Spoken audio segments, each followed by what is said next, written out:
Okay, we're gonna continue with Why the Redskins Are Garbage, Part 6. Um,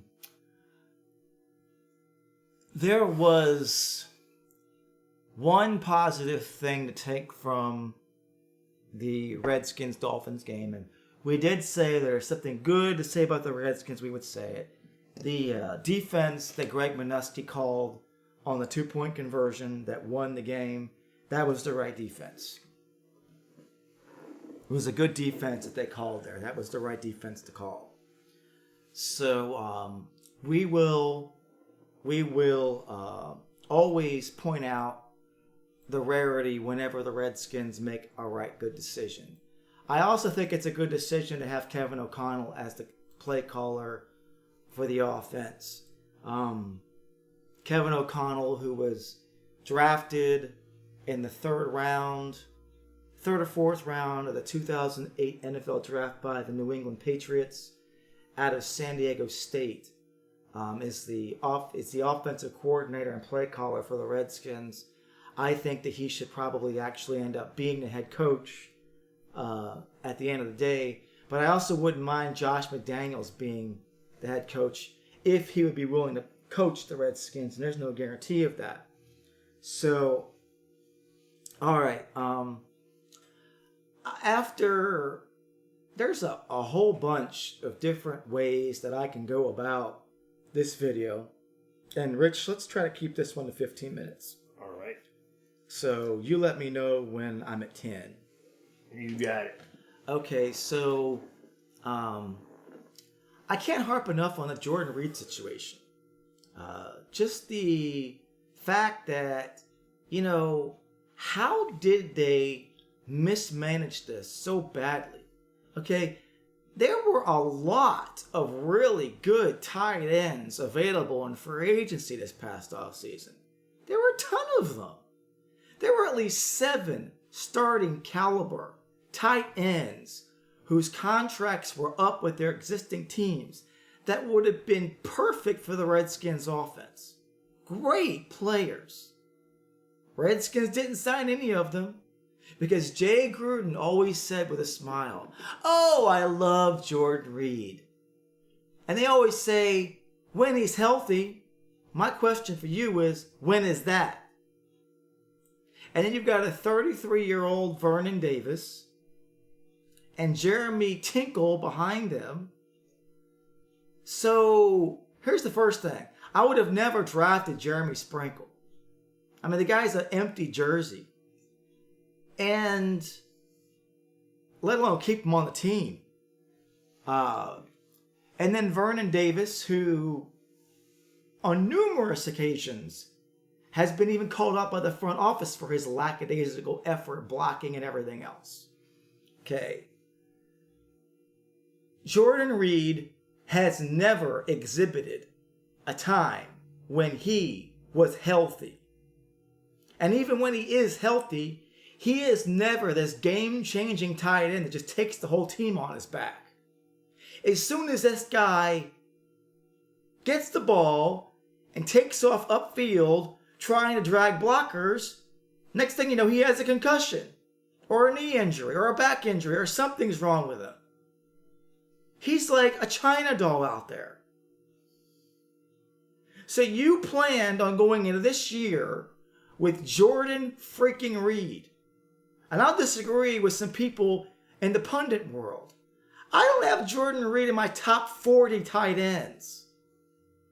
A guy who cannot stay healthy does not deserve to be in the top 20 even. And this is your starter? This is the guy that you say your offense is going to revolve around? How's your offense going to revolve around a guy who's never on the field because he's always hurt all the time? And what happens in the third preseason game? He plays what? 2 series? And on 1 series he's in there, he gets hit, concussion, out the whole year. I cannot harp on this enough, how incompetent this front office is. What are they looking at? What are they thinking? What are they looking at? Bruce Allen talks about all the hours they put in. Yeah. And none of it amounts to anything. Because if I stink at my job, I don't care how many hours I put into it, the product is still going to be horrible. It's an embarrassment to think that they took that many hours into this and they stink this bad.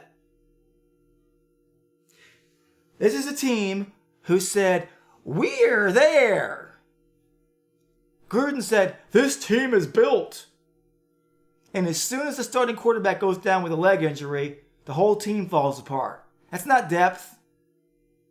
If you've got depth, you lose your starting quarterback. Look at the Saints. They're 5-0 under Bridgewater. Okay? That's depth. That's a good team. The Redskins are not a good team. The Redskins are trash. They're garbage. Okay? They're not a good team. They're not close. You know what? Those 6 wins that they had last year were ugly. Alex Smith barely pulled those wins out.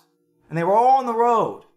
Because with the most recent loss to the 49ers on Sunday, the Redskins have not won a home game in over 12 months. Okay? They did not win a home game all last year. And they haven't won a home game yet this year. Because Snyder has to go. Okay? And I may harp on things that I've harped on already. And that's my right. This team shows an incredible amount of incompetence in terms of the way that they think. Jordan Reed. I would have gotten rid of him 2-3 years ago. And brought in somebody durable to be my tight end. And Vernon Davis. Do you know what? There's 2 main reasons why Dan Snyder, make it 3, he will never be a good owner for this team. The first of which is, he doesn't know how to hire the right people because he's a moron. As far as running a football team is concerned. Okay. If you don't know football, you don't know how to hire a general manager who doesn't know how to hire a good coach. Okay? Second thing is, the guy is a fan. He will never want to sell the team. If the owner was not a fan, it's the best thing.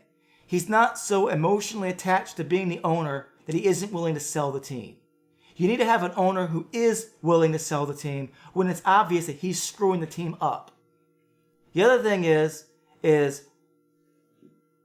Dan Snyder has this mindset that he has to go and get people who love the Redskins. So he purposefully goes out and gets players who are from the D.C., Maryland, Virginia area. That's why he drafted Haskins, Davis. A lot of these players have ties to the area.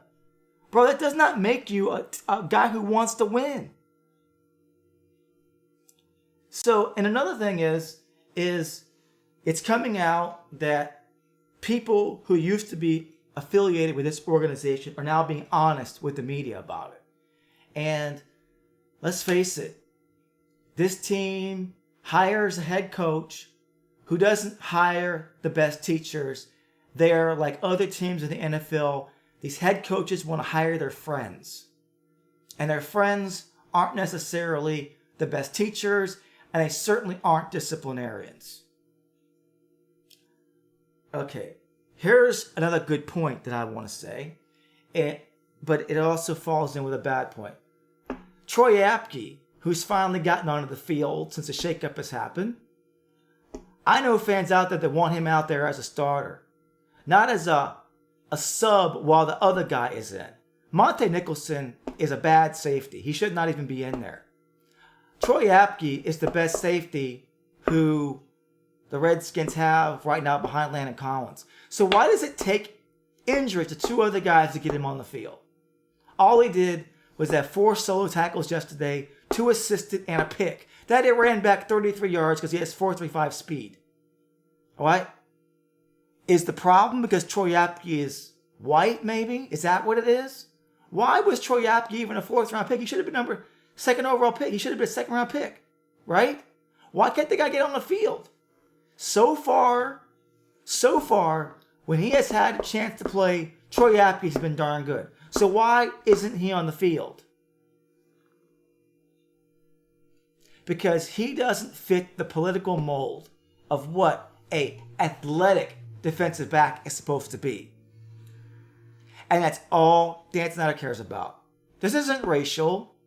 If anything, Dan Snyder seems to favor players of other races instead of the right players. And that's fine if that player is the best player, deserves to be out there. But what if that player isn't performing as well? Not because of their intelligence and because of their physical ability, but what if they just simply aren't as good? Just because you're athletic doesn't mean you're the best player. There's all kinds of ways athleticism can bite you on the butt. But Troy Apke seems to be the best safety that they have, second best anyway, but he can't get out on the field. Why is that? Because I think it's because Dan Snyder does not want Troy Apke on the field because he's white.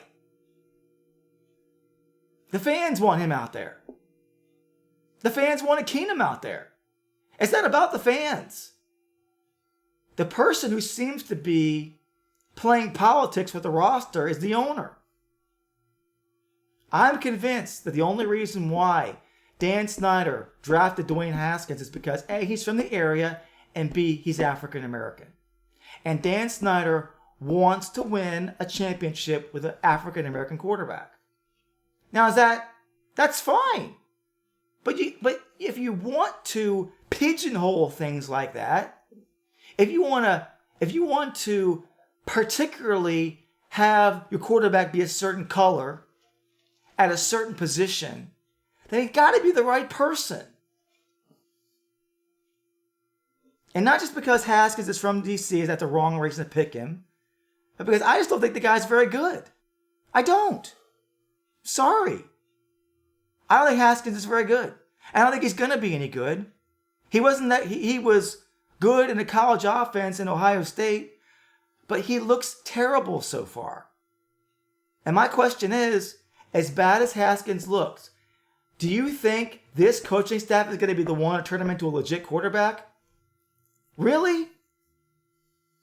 I tell you what, if I was the Redskins owner, I want what's best for Dwayne Haskins. I'm trading him to New England, where he will go up under a competent staff with people who care about winning, who know what they're doing. And Dwayne Haskins, if he were to go to New England, he would end up being the successor for Tom Brady. I absolutely believe the guy can play quarterback. But this pathetic, incompetent franchise is not the team that's going to make that happen. They're going to ruin this kid. Absolutely ruin him. I think that's enough for this week.